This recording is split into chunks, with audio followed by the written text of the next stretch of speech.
As I had mentioned, there'll be many times whenever you're coloring that the live paint is not registering, right? Because for some reason, as I showed you, it goes out. It's not a fully enclosed shape.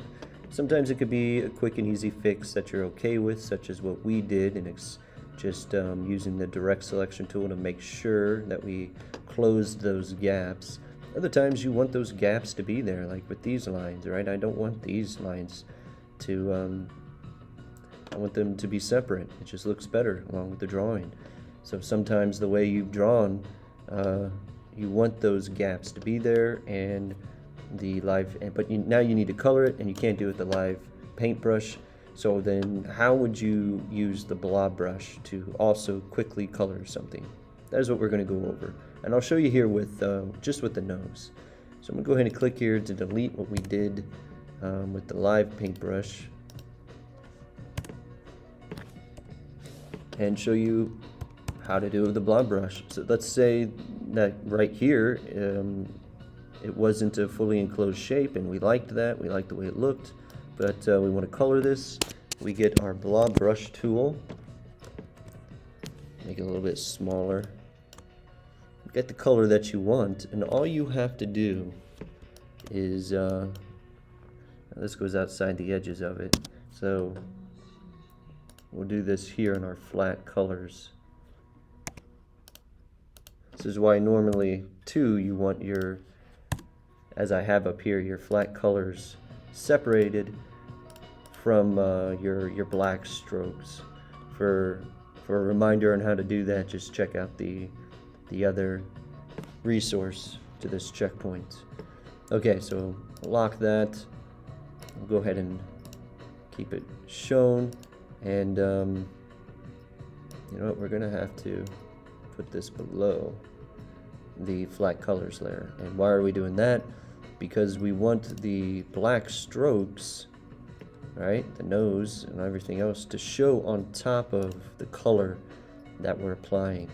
We don't want the color to show over the black strokes, but we want the black outlines to be covering up the blob brush color that we're using. So in other words, right, if I paint up here, you can see it, but it goes away. It's there on this layer, but the black strokes are over on top of it, which is what we want.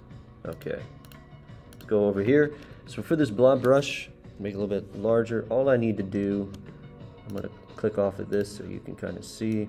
I just need to create the outline, the edges. So I'm just going to very quickly create that edge. You just need to go over like so, all the way back to that first one. Boom, there we go. And now you just go to your direct selection tool, and you're going to click on the just that inside portion. You see how that inside portion is selected from the blob brush paint that I used? Select that with your direct selection tool, and then just hit delete. And then it will just fill with color. And that's how you would do it. So for instance, if you remember before where I was trying to use the pink with the live paint, but this was